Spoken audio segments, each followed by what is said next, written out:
Today we'll be covering the new features in assembly modeling for SOLIDWORKS 2017. My name is Ryan Navarro. I'm an applications engineer here at Hawkridge. I do have my email address up there on the screen as well if you think of any other questions after the session or anything like that. Feel free to shoot me an email. Anytime I go over the new features in SOLIDWORKS, I like to point people to how you yourselves can access kind of the full version, because there's hundreds of pages of enhancements actually in every release. So even just for assembly modeling, we're not going to have time to cover each and every enhancement. So if you do want to do some additional digging, if you have SOLIDWORKS installed, the new version of SOLIDWORKS, then you can just go to the help files, the pull down help files, and go to what's new. And I like to open the PDF version of these, so the what's new PDF. And that gives you a document that's pretty easy to navigate. And again, this is what, 219 pages long. So mostly we're not going to thumb through every page, although we at Hawkridge do that type of thing. What I would recommend is you can go down to the area that interests you, like assemblies, and these are all hot links. So if you just click on assemblies, it brings you to that section. And they'll give you kind of the cliff notes, the most major improvements right here that you can read through and click between if you want to reference. Okay, so we'll be going over many of these in the webinar today. So that's one resource. If you don't have SOLIDWORKS installed, then if you just Google search, what's new SOLIDWORKS 2017, you'll get the link. You check the source, make sure it's coming directly from SOLIDWORKS, and you'll be able to download the PDF right there. Or you can always consume it through our webinars and things like that. And then they also launch what's new tutorials. So if you, after this session, if you want to try out some of these features yourself, if you have SOLIDWORKS 2017, you can go to the tutorials just through your side menu in SOLIDWORKS and click on what's new examples.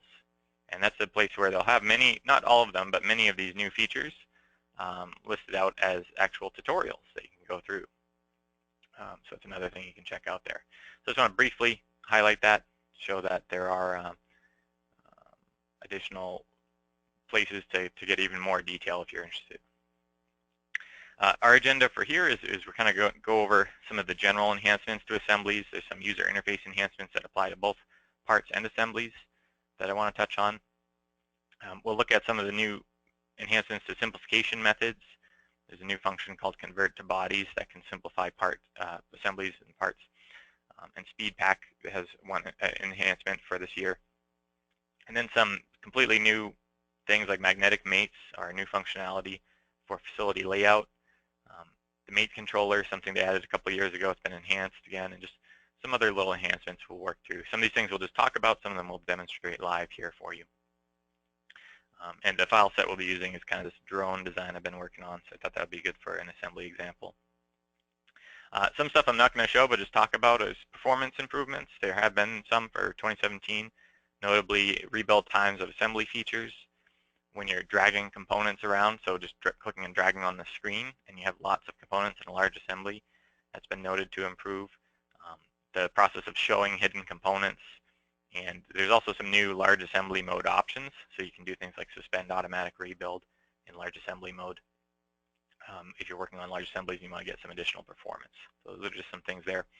Then I want to jump into the software and show you some neat things here. So I'm going to open up this assembly. And as everybody, I'm sure most people know, the interface was redone in SOLIDWORKS 2016 to this new updated theme. And they're continuing to enhance it as we work through these years here.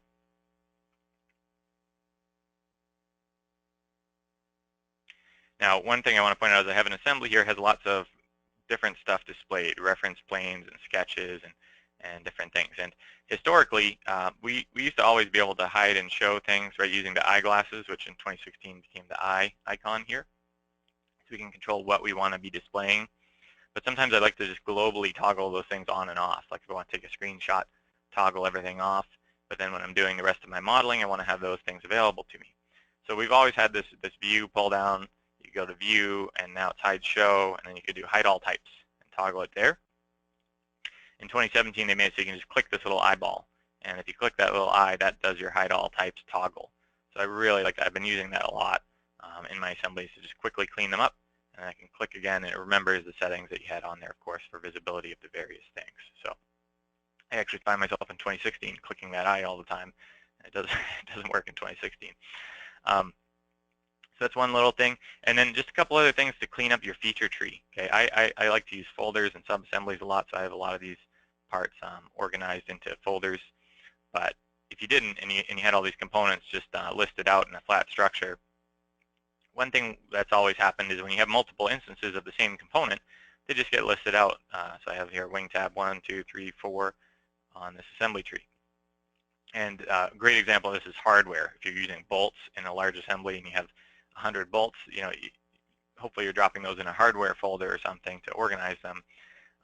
Now you might not need to, because now there's an option. If you right-click on the top of the tree, under Tree Display, all these options I'm going to be showing you next are under Tree Display here. There's an option to group component instances. So if you click Group Component Instances, it basically collapses those down so they almost go into a little subfolder here. It's not an actual folder, it's just grouping together any identical components, anything that's just multiple instances, groups together onto one selection. So I can easily select all those instances if I want to, or it just shortens the display of my tree, which is nice. Okay, so it's one little thing that's under Tree Display, Group Component Instances. Another thing is, you might have noticed in your tree, you get all these names like default, mirror default, display state, right? And what do those actually mean? Well, in the SolidWorks assembly, in the feature manager, it's always showing you the configuration name and then the display state name for these different parts.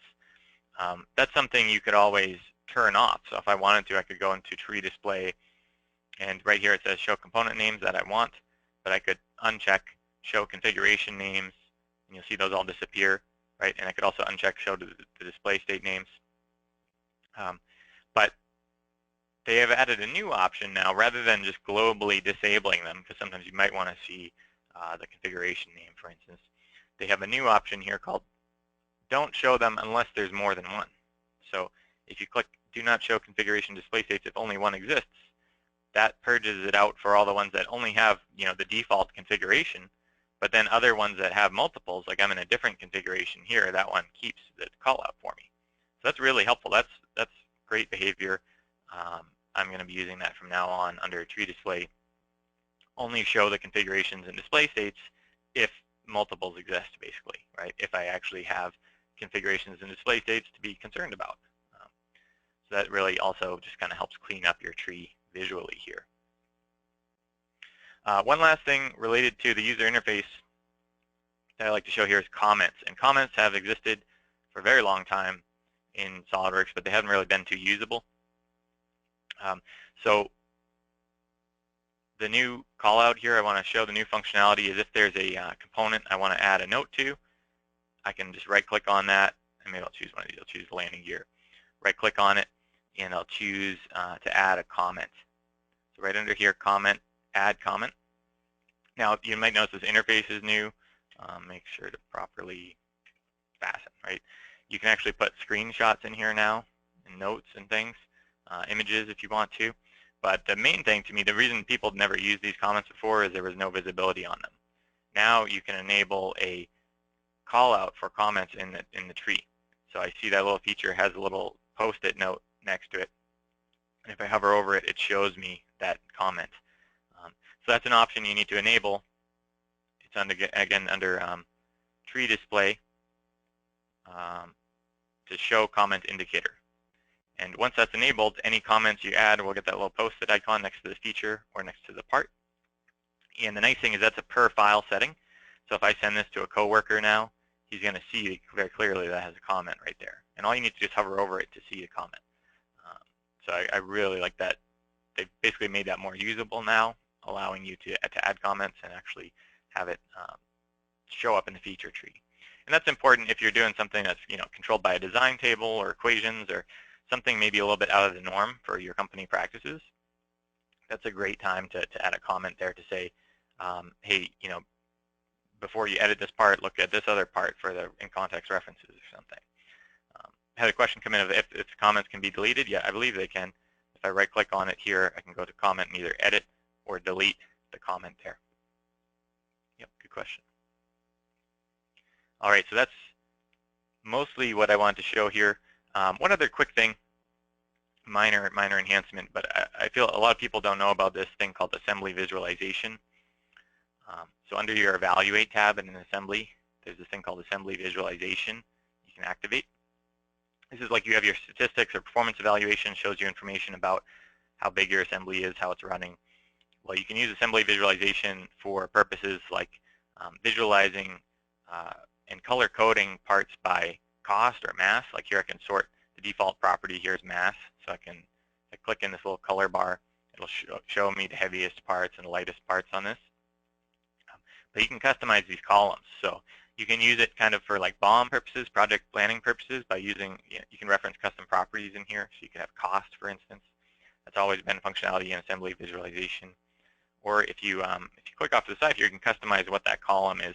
And we can also use this as kind of a performance diagnostics tool.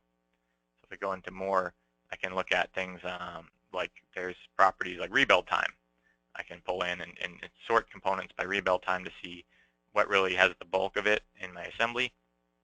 And just a new thing they've added to bring that a little bit farther this year, they added opening time in here. So if you have an assembly that's taking a really long time to load the first time, this will let you see visually the file opening time. You can see it's quite a bit different, right? The opening time is quite a bit different than the rebuild time. So those are just some new things you can look at there. And there's also another one in there that I like to use called graphics triangles.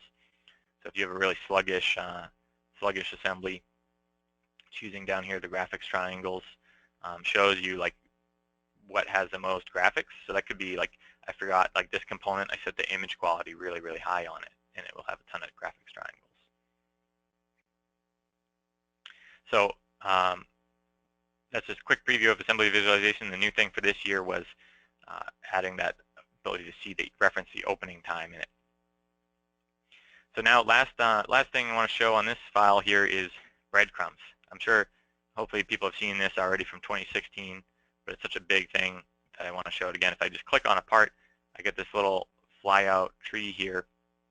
I can reference, we call breadcrumbs. That allows me to access different hierarchies. So I can click on the part level, or I can click on the subassembly level if I want to.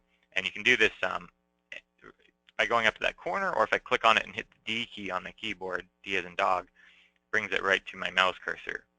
So I no longer have to browse out through the left-hand side. That was the problem with navigating large assemblies always for me, was I'd spend a lot of time scrolling up and down on the left-hand side, clicking through, expanding and collapsing. And now we can minimize a lot of that by just clicking on the components, hitting D, and using the breadcrumbs here to select, for instance, the subassembly that I want to open. And this was enhanced also for this year. They added some extra things, filtering the mates and things like that a little bit better. But that's what I want to do at this point, is jump down to a subassembly, and we'll take a look at some additional details. So before we do that, I want to quickly review what we covered so far. So we talked about the performance enhancements, some of them general dragging components around, showing components in large assemblies. We talked about the eye icon. Now if you click it, hides or shows all types. And several enhancements to the tree display. We can group instances, right, which almost kind of behaves like a folder. We can control not to show configuration and display state names unless there's multiple configurations or display states.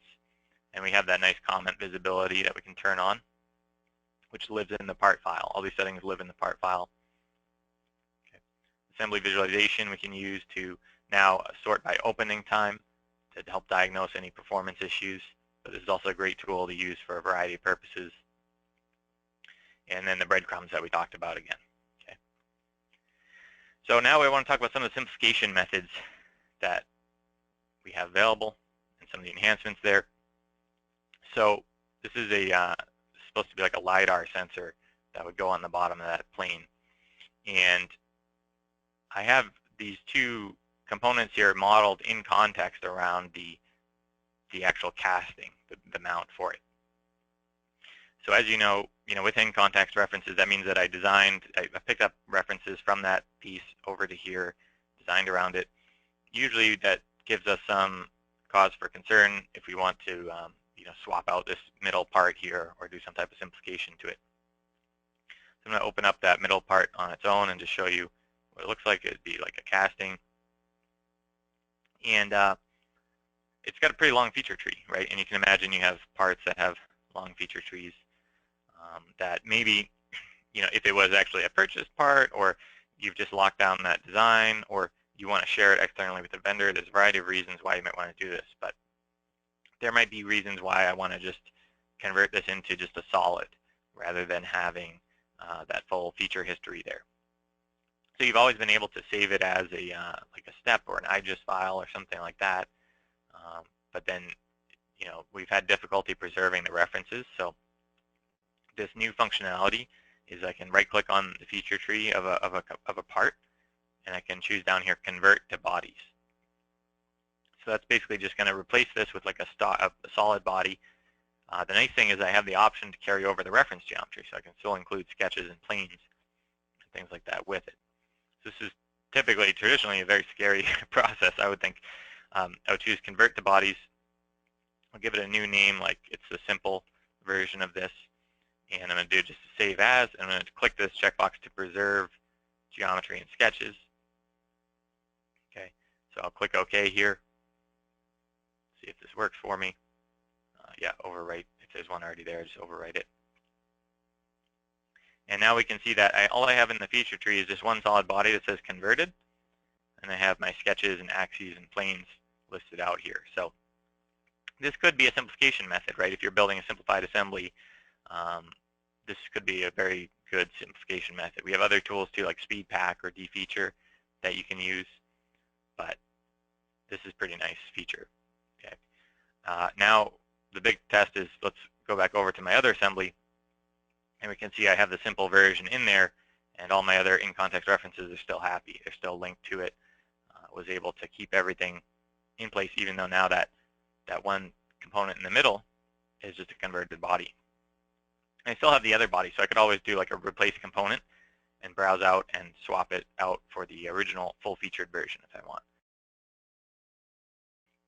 So kind of a niche function, but I like that function a lot, being able to right-click at the top of a component and save it as body, basically purge out the feature history. And the nice thing is maintain references. Okay, we could always go in and start deleting out the sketches we don't need and things, but it's by default going to preserve all those sketches just in case they were being used in some kind of in-context reference. Now, also another simplification method that we've had a long time, at least 8 years now, is SpeedPak.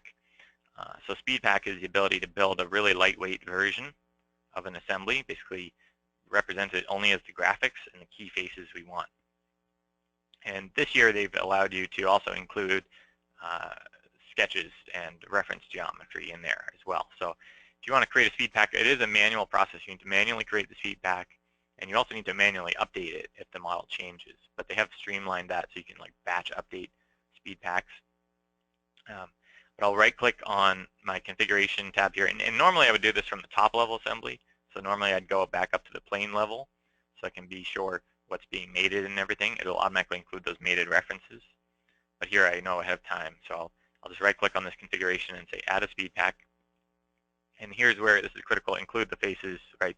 So whatever's being mated, I know it's mated by this top face. So I'll click on that. Just out of good measure, I might also include these holes. And that was basically it. We just picked the faces before. We could choose and include a body if we want. But now we have this new field to also include reference geometry and sketches, so in planes. So if I have like geometry I want to include, like these keep out planes I have set up here, I can also pull those in, and those will go through with my SpeedPak. So it's really cool that we have that ability now. I'll show you what this does when I click OK to create the SpeedPak. It basically creates a super simplified version, right, if you haven't used these before. So all I have in my feature tree is just those planes it shows, right?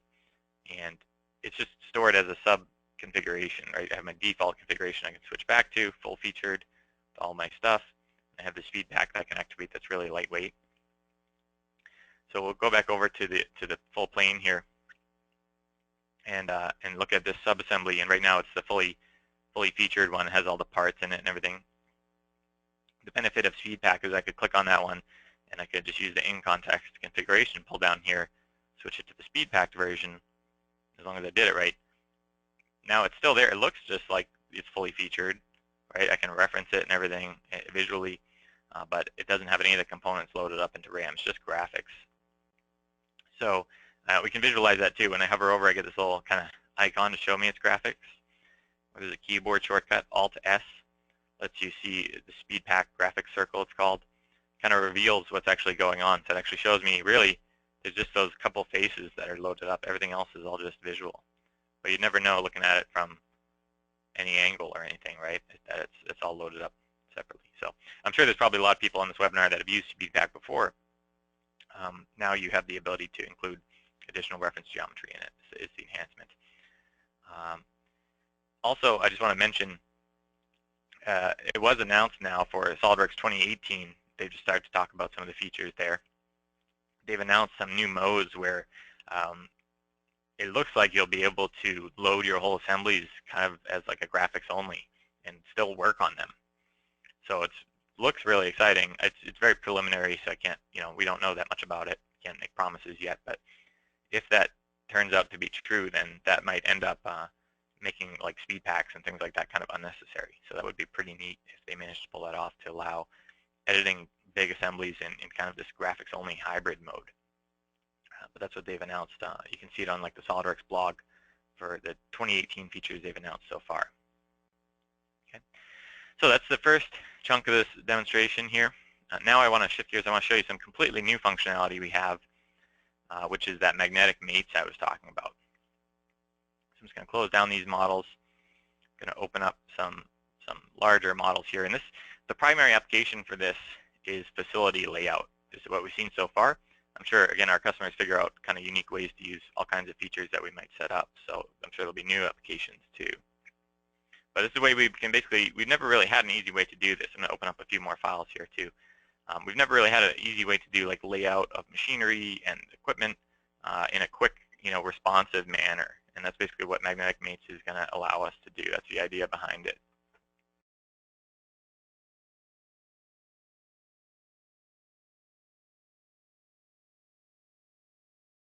So back over here at my full facility layout, I've got some conveyors, and this is actually kind of a packaging line for that little plane we were working on. I've got the intent here is to get a package built up for it as it works its way down and get palletized.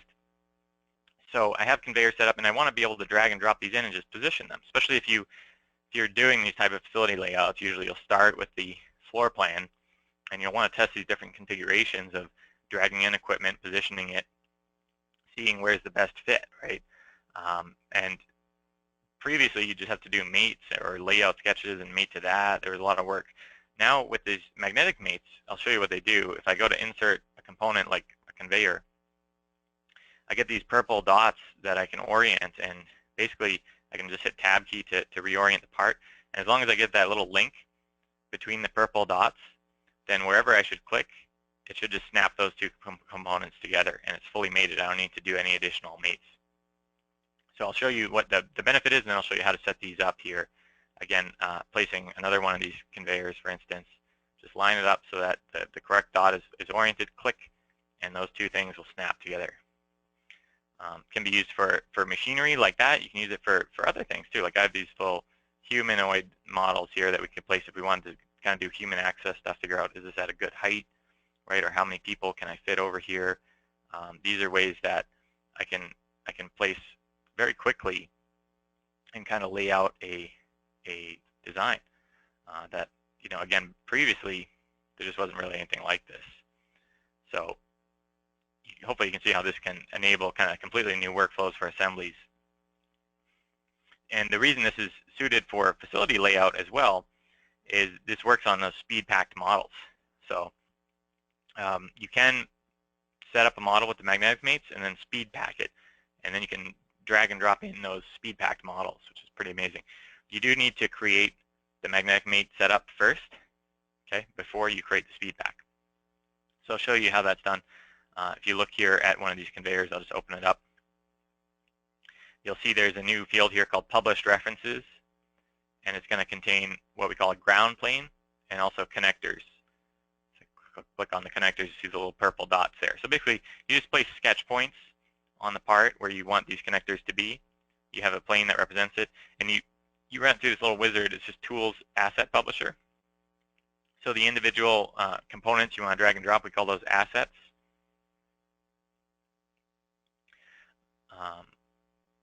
call those assets. When you click on Asset Manager, you'll see you specify the ground plane and the connectors. We had a question come in of if it would work for something like Lego blocks or if a ground plane is required. From what I've seen, the ground plane is required, but I'd be interested to see some testing on that to see if you can stack. If there is any trick to get to stack vertically. But for right now, all the examples I've seen are just stacking out horizontally like this with the ground plane. That could be a good future enhancement too for modular systems to let them stack vertically. So yeah, we run it through Flow Wizard, specify the ground plane and the connector points, which are just done by selecting typically a sketch point and a face or a direction. And then once that's created, again, then we could create the Speedpack if we wanted to. Okay. Then all you need to do in your top level assembly, here is you'll go to Insert, Reference Geometry, and you'll insert a ground plane. I already have one here, so it's grayed out. But you'll also insert a ground plane in your top level assembly. So that way it knows when you're dragging in these magnetic mated components what to snap to that ground plane. There's also some system options to pay attention to. So if you click on your system options under performance, there's magnetic mate proximity. This controls basically how long those purple lengths of those links are going to be as I'm trying to place them. Okay. And there's also a toggle to enable or disable the magnetic mates. So if they're just giving you issues for some reason, you don't want them, you can turn them off under Tools, Magnetic Mate on or off. Okay. So it's kind of a whole new world for this type of layout. If you need that type of application, then there's a lot of potential there for these magnetic mates. It is a brand new feature. I'm sure they'll continue to enhance it over the years. But for right now, this is the functionality you can do today. I do want to mention you should really have one of the starting, like whatever the starting component is, the conveyor or whatever, you want that to be fixed or fully defined, because otherwise it does have a tendency to pull the other things to the thing you're mating to, I've noticed. So that first component you place in, you'll probably need to mate, using the traditional methods, and then once that's fully defined, then you can magnetic mate to it and build up off of it very easily. We have more content on this as well, just because this is a pretty big feature. We have some YouTube videos on magnetic mates, and I think maybe some other webinars that also reference it as well. So if you're interested, you can check out our website and see those there. Another topic I want to talk about, we'll zoom in on one of these particular assemblies, this robot here. I want to talk a little bit about configurations and this thing called the mate controller. So the mate controller was something they added a couple years ago. I have a configuration here where this is set up for some motion. And I have multiple different angle mates defining the motion of this robot. And as I'm sure you're aware, manipulating something with a lot of degrees of freedom in SOLIDWORKS assemblies has been a challenge, right? If you try to freehand drag something and it's got that many degrees of freedom, it'll kind of bind up or flip. So, you could use tools like SOLIDWORKS Motion, the animator, to try to get the motion you want. But now they made a really easy way, again, implemented, I believe, a couple years ago, to set this up is right-clicking on your mates, going to Insert, pull-down menu, and going to Mate Controller.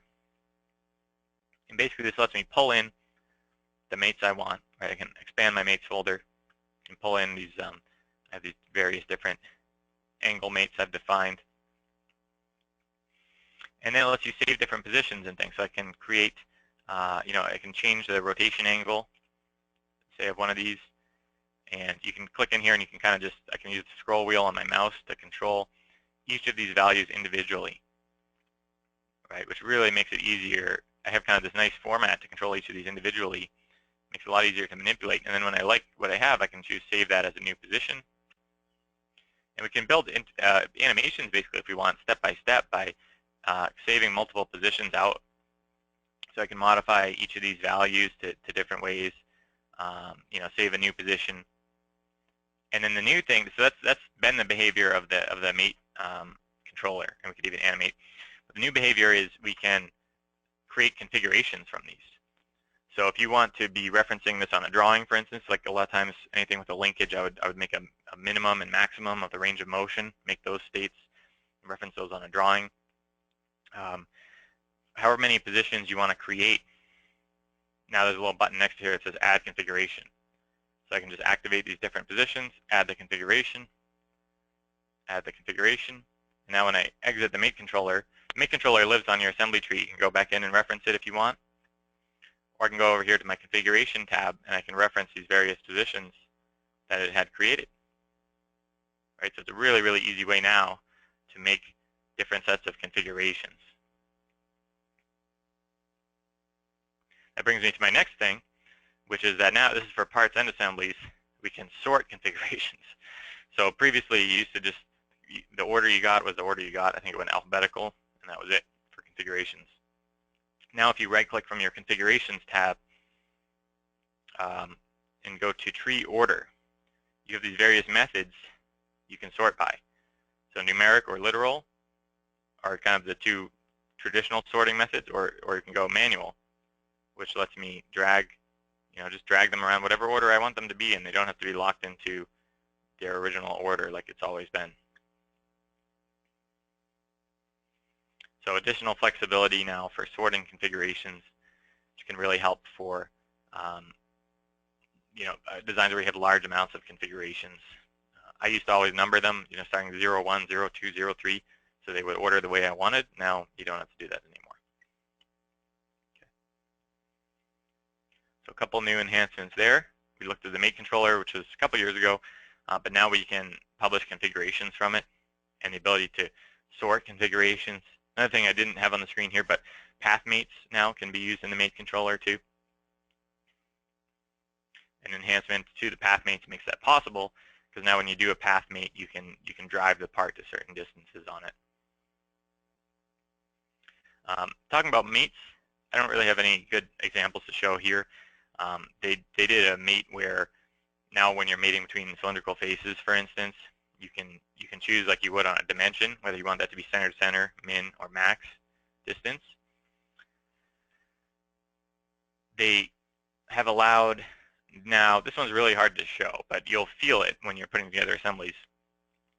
They made it so when you're inserting parts and mating them initially, like when they don't have any mates to start with, so you insert two new parts and you're mating them to each other, you might have noticed that sometimes you try to mate something concentric and it would kind of fly off into space in one direction, right? It would go like really far because it had to line up. It would go really far in one axis. They've tried to really eliminate that now. So there's no option for it or anything. It's just as you mate things together, you'll notice the behavior is a little bit different. And basically the parts should land a lot closer than they used to each other. So hopefully that's something you'll feel as you go about building your first assemblies in 2017. Okay. That's about it as far as the core mates here that I wanted to mention. There are a couple last topics that I want to just round out quickly, and then we'll kind of close out the presentation here. One is Treehouse. Treehouse is another thing that's a couple of years old. Seems like not many people have heard of it or used it, so I'll just show it briefly. It's been enhanced for this year. Treehouse is actually, you have to launch it through your Start menu. So you'll go through, let me see here if I can bring my Start menu over. You go through Start and go through your SolidWorks, SolidWorks 2017, your tools, and then buried way down in here, SolidWorks Treehouse 2017, right? It's a visual way to represent your assembly structure. So you can build little assembly structures here by dragging in templates, build them up, or what I like to show is we can kind of learn about existing assemblies. So if I drag my plane assembly into here, it's going to read that in and show me a visual feature tree, right? It's going to show me here the file structure, and it shows me any assembly I can collapse or explode, sub-assemblies and things like that. So it's just a neat tool to kind of learn about what's going on in a design. Or from a project planning side, you can create the file structure ahead of time with a bunch of blank parts, basically, and export that to SolidWorks. So this has been enhanced this year because now I can export out this file structure to Excel. I can print it to a PDF. Before, you were kind of limited in terms of the outputs out of here. You'd have to take screenshots or something. So exporting to Excel is pretty huge.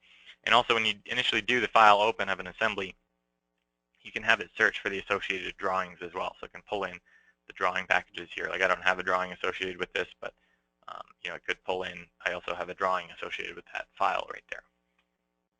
couple minor enhancements, but mostly I just wanted to give visibility to that Treehouse tool. I like to use it sometimes if somebody sends me an assembly and I'm not sure how it's put together. If it's a really big assembly, I'll look at it here first to understand where I need to be going to focus on a particular area. So it's SOLIDWORKS Treehouse, a couple new enhancements. And then last thing, this is not for this presentation, but I want to make sure everyone's aware of it. You might have also heard of this new functionality called 3D Interconnect. This is a whole alternate way of bringing in files from other CAD software. And we have a lot of content on this on our website if you want to go to our website and look for more. There's webinars and videos and blogs on this functionality. Basically what it allows you to do, it will definitely affect your assemblies, because what it allows you to do is open files from other CAD software, so Inventor, Creo, Solid Edge, anything like that. Open those files directly. So rather than previously we could open them, but we'd also have to import them. So meaning if you sent me an Inventor file, for instance, I'd open it, it would convert into SOLIDWORKS, and I'd have to save it as a SOLIDWORKS file, right? So now I have your original Inventor file, and I have my SOLIDWORKS converted file sitting on my desktop, and that makes it more challenging if I'm trying to collaborate with somebody using another CAD tool, because then they update their Inventor file. Now, okay, now I have the original Inventor file, I have the, I have my SOLIDWORKS converted one. What do I do? So we can directly insert files from other CAD software. You'll be able to just use insert component and just insert it into your assembly, reference it, build off it if you want to. You'll be maintaining an associated link to those files, but you don't actually need to convert them. So I can just work on, I can have a mixed assembly that has SOLIDWORKS parts and Inventor parts and Creo parts all mated together using this 3D interconnect. That's the big benefit of it. It doesn't convert the features or anything. We still have that problem of when you import from another CAD software, you're getting just a solid body, basically with some planes maybe. But it allows you to collaborate with this other type of data. Also, if you have SOLIDWORKS Premium, they're including the capability now to open CATIA V5 files with that. This was in beta even for the early versions of 2017 SOLIDWORKS, Service Pack 0 and 1. It was in beta. It was something you had to manually enable. Now that Service Pack 2 is out, it's out there. It's enabled by default to use this 3D interconnect. So again, there's a whole bunch of additional resources on that if anyone's interested to dig in. Basically, it's just mostly, for me, it's mostly a file management improvement, right? Rather than having to duplicate copies of imported files and keep the original one and then my SOLIDWORKS converted, lets me just work directly off those original ones. So that's basically everything I had for today to cover here for the what's new. Again, there's more materials in the PDF, more materials in the tutorials, but these were the most major things relevant to assemblies that I thought everybody should know about. A lot of general user interface ones, the tree display, grouping the component instances, big one. Some enhancements to simplification methods, this new convert to bodies option, and the Speedpack improvements to bring along reference geometry. Whole new way of mating with the magnetic mates. For right now, at least, we're calling it a facility layout tool, but I'm sure we'll come up with other ways to use it. The mate controller has been enhanced to allow you to create multiple configurations now from it. But that mate controller is a great way to control, high degree of freedom systems, manipulating them rather than trying to manually edit the mates one by one or trying to freehand drag it. Some new enhancements to mating in general, better component placement when you're mating components to each other. We talked about the Treehouse and 3D interconnect. Just talked about those two functionalities. 3D interconnect, especially being kind of a new whole way we can import files.